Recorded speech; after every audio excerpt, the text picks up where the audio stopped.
machine. There it is! Hey, is that the same people? Rich banker men from Germany flying under the banner of the Red Shield. They finance both sides of the war. We must hurry! That's him, the Red Shield courier. Shoot him! No, I'm not shooting anyone. Damn it, Pie. What? He beat everyone back with the news of the war and told England that Napoleon won.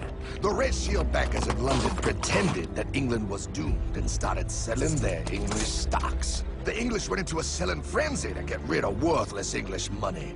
But the English won, right? Of course they won, but it was a trick by Red Shield. They waited until the stocks plummeted to pennies and then bought England back for nearly nothing. What? They did that? How?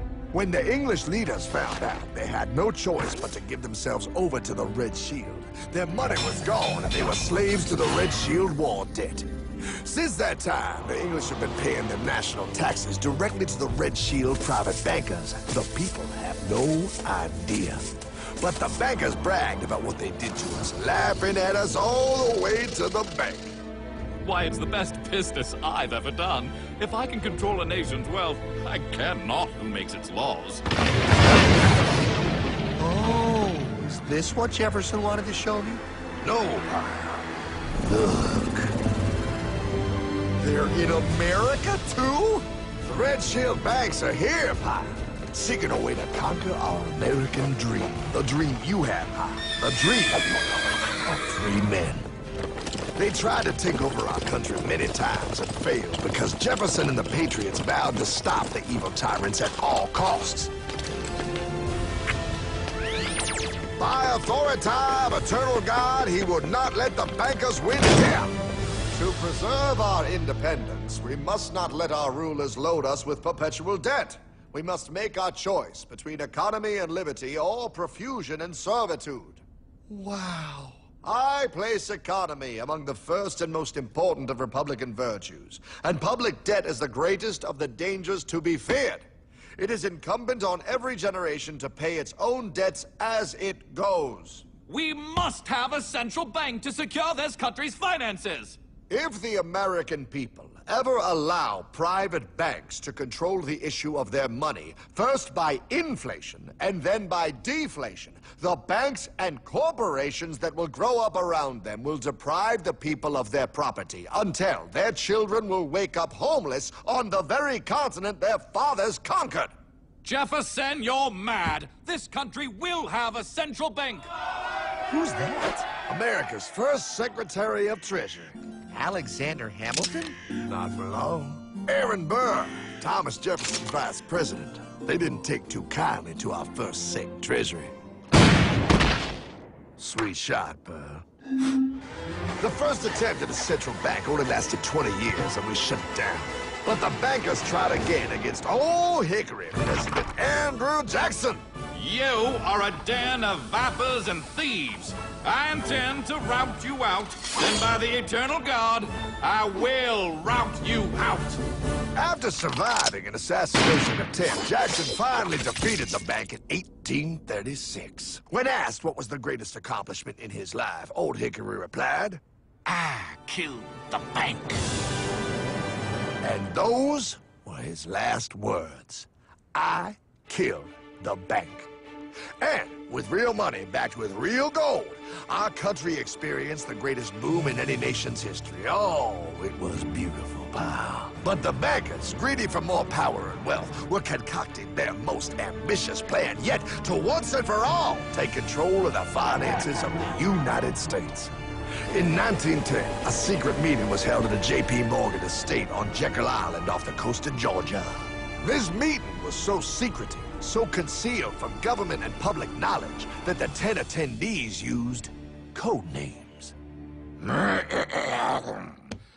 am clearly the richest man, so I should be the one to run the super-secret central bank. I own all the oil in America. I'm clearly richer than you will ever be, hula girl. I should run the super-secret central bank. You're nothing compared to me, lube job. I shall run the secret bank. Silence! Supreme Master Leader, I didn't know you were gonna be here. I'm not. Neither are you, dumbass. Oh, yeah, right. He's so smart. None of you shall run the bank. We have failed in the past because of openness. This time, the key to success is secrecy. The people must believe that they run the bank. Yes, brilliant! A sneak attack. What's the plan? We first create panic, then we show them the solution. With our man in office and well-planned timing, we will have our central bank. And so the people think it is theirs. We shall christen it Federal. The Federal Reserve.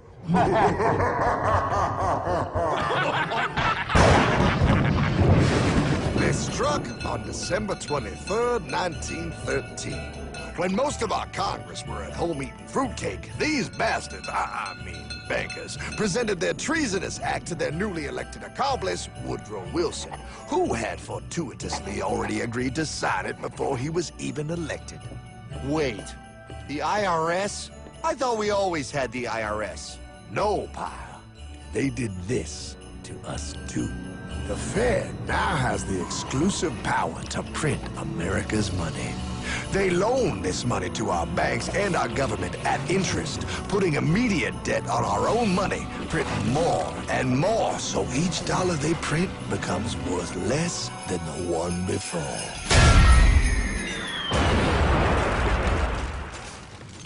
Merry Christmas. What in the hell is that? That pile is how our government now must pay back these debts to the Fed. Your taxes did not go to your government. They don't? It's the greatest theft in human history. But, oh, okay, I mean, I sort of get what you're saying, but it's all so confusing. And really, Hartman, I don't see how it affects me at all. If I had more money, none of this would have happened. Hartman?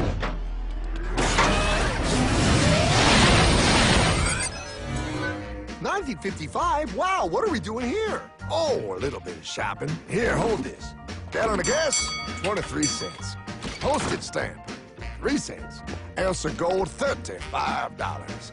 Hot baby, priceless. Best be getting back. Hey, Hartman! I need my car, man! Oh, was that my gold, Jay? Yeah, he'll be fine.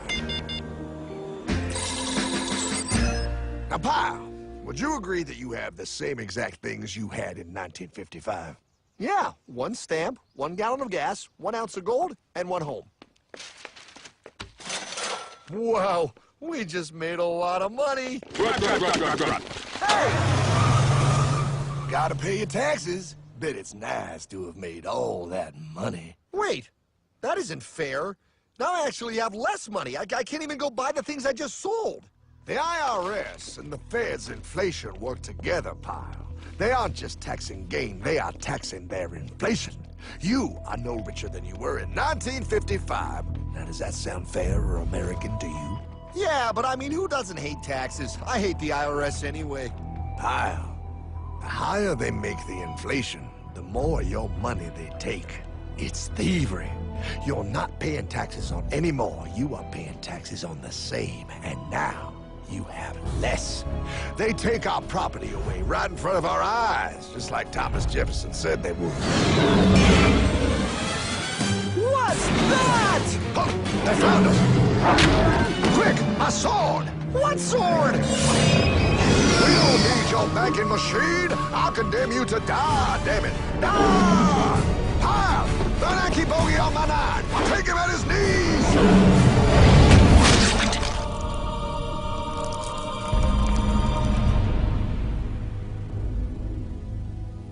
For we are opposed around the world by a monolithic and ruthless conspiracy that relies primarily on covert means for expanding its sphere of influence. What's happening? Where am I? I believe perhaps you understand now, pal, but you are afraid. JFK. Hartman, what does this have to do with my house and my dog? Oh, okay, that's enough. I want to go home now. This is the last president to stand up to the Fed. You must see. On June 4, 1963, President Kennedy signed Executive Order 11110. This executive order empowered the U.S. Treasury to issue real money without the Fed. It would have worked. Kennedy's plan to dismantle the Federal Reserve machine had begun. 6 months later, John F. Kennedy went to Dallas and never returned. No way. No way they could do that. The new president, Lyndon Johnson, threw out Kennedy's order. And since JFK, no president has dared confront the secret powers behind the Federal Reserve. They consolidate bigger and bigger banks, print more and more money, accountable to no one, decimating our nation's wealth for the benefit of a few. Why? Why do this? If they hurt us, it hurts the global bankers too. No, Pyle. They are protected. They are too big to fail. But I'm not. Those sons of bitches! Sons of bitches all.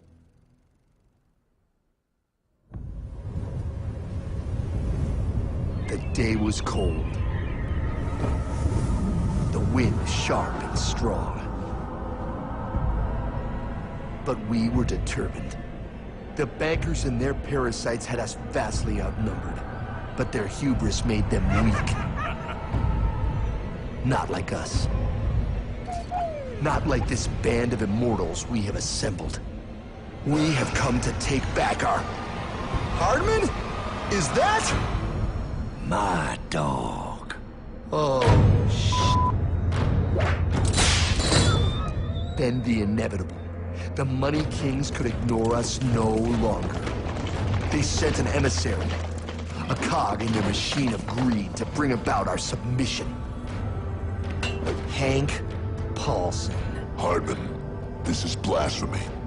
We own the corners of the earth. It is futile to challenge us. Oh, I've seen that look before. That of a predator taking in the scent of its prey. Bold, fearless, the look of a free man. You have come far, Hardman. Farther than most. Be smart now. Join us. We will bring you money, power, everything you want. You can be one of us, if you will kneel.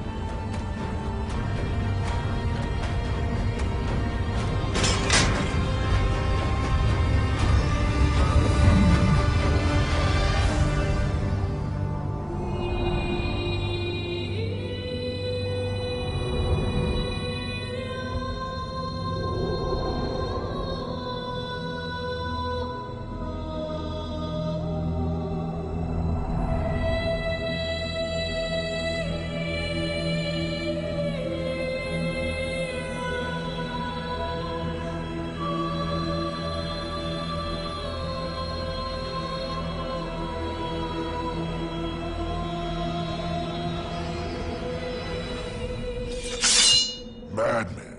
You're a madman. We're offering you everything. What do you think this is?